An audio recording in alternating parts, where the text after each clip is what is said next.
ମୋ ଲିଲି ଅପାର ସାଙ୍ଗ ମିନୁର। ଦେଖିବାକୁ ପୁରା ଗୋରା ଆଉ ସେକ୍ସିଦ। ତାଙ୍କ ପତଳା ଅଣ୍ଟା ଆଉ 36 ସାଇଜର ଦୁଧ ଦେଖିଲେ ମନେହୁଏ ସେ ଦୁଧ ଦୁଇଟା ମୁଣ୍ଡରେ ତକିଆ କରି ଶୋଇବିଟ। ସେମାନେ ଗୋଟେ କ୍ଲାସରେ ପଢନ୍ତି ତ। ମୋ ଅପାଠାରୁ ମୁଁ 2 ବର୍ଷ ସାନୟ। ମିନୁ ଅପାର ଘର ଆମ ଘରଠାରୁ ଗୋଟେ କିମି ହେବ। ସେମାନେ ମିଶିକରି କଲେଜ ଯାଆନ୍ତି ତ। ମୁଁ ସେତେବେଳେ 10ମ ପଢୁଥାଏ। ମିନୁ ଅପା ଆମ ଘରକୁ ପ୍ରାୟ ସମୟ ବୁଲିବାକୁ ଆସନ୍ତି ତ। ମୋ ପାଖରେ ତାଙ୍କ ମୋବାଇଲ ନମ୍ବର ମଧ୍ୟ ଥାଏ। ସେ ସବୁବେଳେ ଟପ ପିନ୍ଧି ପ୍ରାୟ ସମୟ ହ୍ୱାଟ୍ସଆପରେ ଷ୍ଟାଟସ ରଖନ୍ତି ଆଉ ରୋମାଣ୍ଟିକ ଗୀତ ଷ୍ଟାଟସ ରଖନ୍ତି। କିନ୍ତୁ ମୁଁ କେବେ କମେଣ୍ଟ କରୁ ନଥାଏ। ଦିନେ ସେ ଧଳା ରଙ୍ଗର ଟି ସାର୍ଟ ପିନ୍ଧିଥାନ୍ତି, ସସ୍ପରଶୀର ବ୍ରା ପିନ୍ଧିଥାନ୍ତି। ବାହାରକୁ ଫୁଟିକି ଜଣା ପଡୁଥାଏ। ଫପ ଟିକେ ତଳକୁ ଖସି ଯାଇଥିଲା। ସେଥିପାଇଁ ପିନ୍ଧିବା ବ୍ରା ଜଣା ପଡୁଥିଲା। ଏଭଳି ଷ୍ଟାଟସ ଦେଖ ତାଙ୍କୁ ନାଇସ୍ ଲେଖ କମେଣ୍ଟ କଲି। ସେ ମୋତେ ସ୍ପର୍ଶ କରି କହିଲେ ଏ କଣ? ମୁଁ କହିଲି ଆଜି ଦିଦି ତମେ ବହୁତ ଭଲ ଦେଖା ଯାଉଛ। ସେ ଫଟୋ ଦେଖ ଜାଣିଦେଲେ ମୁଁ ତାଙ୍କର ବ୍ରା ଦେଖି ନାଇସ୍ ବୋଲି ଲେଖୁଛି। ସେ କହିଲେ କଣ ଭଲ ଲାଗୁଛି ଖାଲି ମୁଁ ନା ଆଉ କିଛି? ମୁଁ ଖୋଲି କହିଦେଲି ତୁମ ବ୍ରା ବହୁତ ଭଲ ହେଇଛି, ସେଥିପାଇଁ କମେଣ୍ଟ କରିଦେଲି। ସରି। ସେ କହିଲେ ହଉ ଚଳିବ, ଏଇଟା ମୋର ଫେସନ। ତାର 2 ଦିନ ପରେ ମୋତେ ତାଙ୍କ ଘରକୁ ଫୋନ କରି ଡାକିଲେ ଆଉ କହିଲେ ଆଜି ଘରେ କେହି ନାହାନ୍ତି।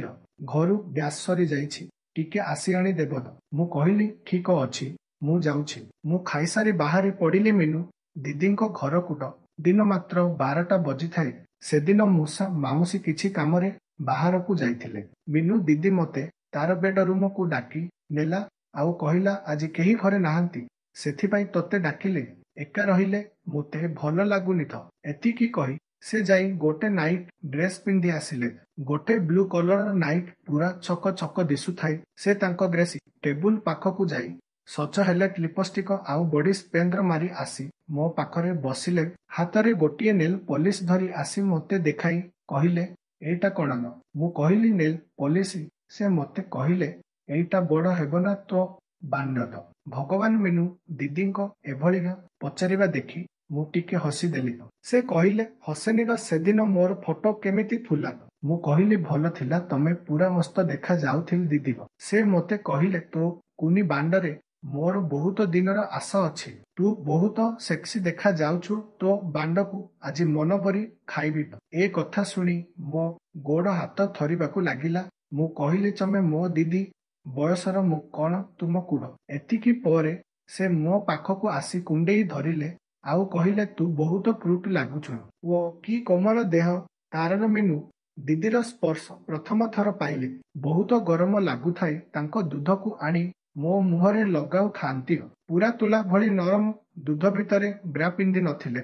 ଦୁଧର ବୁନ୍ଦି ଦୁଇଟା ବାହାରକୁ ଫୁଟି ଦେଖା ଯାଉଥିଲା। ପ୍ରଥମ ନଜର ମୋର ଦୁଧର 2 ସଦାରେ ରହିଥାଏ। ସେତିକି ବେଳୁ ମୋ ଦେହ ଜାଳ ହେଲାଣି ତ। ସେଦିନ ସେ ଖାଲି ନାଇଟ୍ ପିନ୍ଧିଥିଲେ, ଆଇ ଭିତରେ ଚଡ଼ିକି ବ୍ରା କିଛି ନଥିଲା। ସେ ତାଙ୍କ ମୋବାଇଲ କାଢି ବ୍ଲୁ ଫିଲ୍ମ ଦେଖେଇଲାରେ ମୋ ବାଣ୍ଡ ଟିଙ୍ଗେଇ ଠିଆ ହୋଇଗଲା। ସେ ମୋ ଗାଲ ଆଉ ଓଠରେ କିସ୍ କରିବା ଆରମ୍ଭ କଲେ। ଗୋଟେ ହାତରେ ମୋ ବାଣ୍ଡକୁ ଧରି ଚିପୁଥିଲେ। ମୋତେ ବହୁତ ମଜା ଆସୁଥାଏ। ସେ ଲଗାଇଥିବା ଲିପଷ୍ଟିକ ଗାଲ ସାରା ହେଲାଣି ତ। ସେ ଆଉ ରହି ପାରିଲେ ନାହିଁ। ମୋ ଗଞ୍ଜି ଆଉ ପ୍ୟାଣ୍ଟ ସହ ଚଡ଼ି ଖୋଲି ମୋତେ ନଙ୍ଗଳା କରିଦେଲେ। ଡହକି କୁତୁ କୁତୁ ଲାଗିଲା ମୋତେ। ମୁଁ ଖାଲି ବାହାନା କରି ସେମିତି କରନି ଦିଦି, ମୋ ଅପା ଜାଣିଲେ ମୋତେ ମାରିବ। ସେ ମୋ ମୁହଁ ତାଙ୍କ ନାଇଟ୍ ଭିତରେ ଗୋଡ଼େଇ ରଖ ପାଟିକୁ ଦୁଧରେ ନେଇ ଲଗେଇଲେ। ମୁଁ ସେ ଭିତରେ ଅଣନିଶ୍ୱାସୀ ହେଇଗଲି ଆଉ ତାଙ୍କ ଦୁଧକୁ ଖାଇବାକୁ ଲାଗିଲି। ସେ ମୋତେ ତାଙ୍କ ଆଡ଼କୁ ଚାପି ଧରିଥାନ୍ତି। ମିନୁ ଦିଦି ଏତେ ଗରମ ଲାଗୁଥିଲା। ମୁଁ ଚୁପ ରହି ତାକୁ ଫିଲ୍ କରୁଥିଲି। ଗୋଟେ ହାତରେ ମିନୁ ଦିଦିର ବିଆରେ ହାତ ମାରିଲି। କି ବାଳ ଥିଲା ବାବର। ଦେହ ସତେ ଯେମିତି ଗୋଟେ ଜଙ୍ଗଲ ହେଇଯାଇଛି। ବିଆରେ ଆଙ୍ଗୁଠି ପୁରି ଦିଦିଙ୍କ ବିଆକୁ ହିଟ୍ କରାଉଥିଲି। ସେ ଗୋଟେ ଦୀର୍ଘ ନିଶ୍ୱାସ ଛାଡ଼ି ସମ ହେଇ ପିନ୍ଧିଥିବା ନାଇଟ୍ ଖୋଲିଦେଲେ। ଯାଇ ବେଡ ଉପରେ ଶୋଇ ପଡ଼ିଲେ। ମୁଁ ଜଙ୍ଗଲ ପରି ବାଳ ଥିବା ବିଆ ଦେଖ ପାଗଳ ହେଇଗଲି। ଖାଲି ସେତିକି ନୁହେଁ, କାଖରେ ମଧ୍ୟ ବାଳ ଖୁନ୍ଦି ହେଇ ଯାଇଥିଲା। ମୁଁ ତାଙ୍କ ଉପରେ ଶୋଇ ପଡ଼ିଲି ଆଉ 2 କାଖକୁ ଶୁଙ୍ଘିବାକୁ ଲାଗିଲି। କି ବାସ୍ନା ହେଉଥାଏ। ସେ ବାସ୍ନାରେ ମୁଁ ଆହୁରି ଅଧିକ ହିଟ୍ ହେବାକୁ ଲାଗିଲି। ସେତେବେଳେ ମୋ ବାଣ୍ଡ ଛୋଡ଼ି ହେଇ ନଥିଲା। ମୁଁ ଓଲଟା ହୋଇ ଶୋଇଲି। ବାଣ୍ଡକୁ ମିନୁ ଅପା ହାତରେ ଟାଣି ନେଇ ତିନି ଥର ଆଗପଛ କରି ବାଣ୍ଡ ଛୋଡ଼ି ଦେଇ ଖାଇବାକୁ ଲାଗିଲେ। ପୁରା ଖୋଳା ପର୍ଯ୍ୟନ୍ତ ମୋ ବାଣ୍ଡ ପଶୁଥାଏ। ମୁଁ ତାଙ୍କ ବିୟାର ବାଳକୁ ଦି ହାତରେ ଏଡ଼ାଇ ଜୀଭକୁ ବିୟା ଭିତରେ ପୂରେଇ ଚାଟିବାକୁ ଲାଗିଲେ। ଲାଡ଼ କି ସୁଖ ମିଳିଲା। ମୋ ବାଣ୍ଡକୁ ପାଟିର ଲାଳରେ ପୁରା ଭିଜେଇ ଦେଲେ। କିଛି ସମୟ ଏମିତି ହେବା ପରେ ସେ ମୋ ବାଣ୍ଡକୁ ନେଇ ତାଙ୍କ ବିୟାରେ ପୂରେଇଲେ। ମୋ ଗାଣ୍ଡିକୁ ଧରି ଆଗ ପଛ କରିବାକୁ ଲାଗିଲେ ଆଉ ମୁହଁରୁ ଓଠ ଆଠ ବଦଳ କରି ଶବ୍ଦ ବାହାର କରୁଥାନ୍ତି ତ। ସେ ସବୁ ଶୁଣି ମୋତେ ଭଲ ଲାଗୁଥିଲା।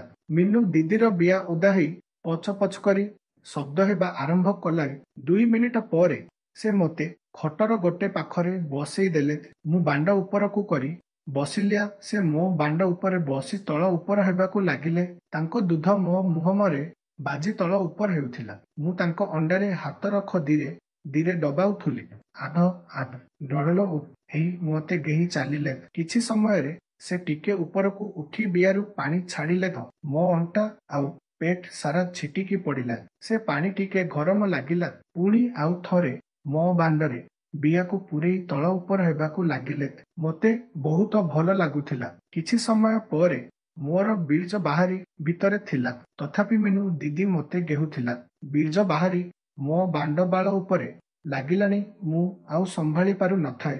ବାଣ୍ଡରେ ଆଉ ଦମ ନଥିଲା। ମୁଁ ଶେଷରେ ମିନୁ ଦିଦିକୁ କୁଣ୍ଡେଇ ଧରିଲି ଆଉ ମୋ ଉପରେ ପାଣି ଶୁଆଇ ଦେଲି କ ତାଙ୍କ ଓଠକୁ ଚାଟିବାକୁ ଲାଗିଲି କ। କିଛି ସମୟ ପରେ ତାର ପାଣି ବାହାରିଗଲା।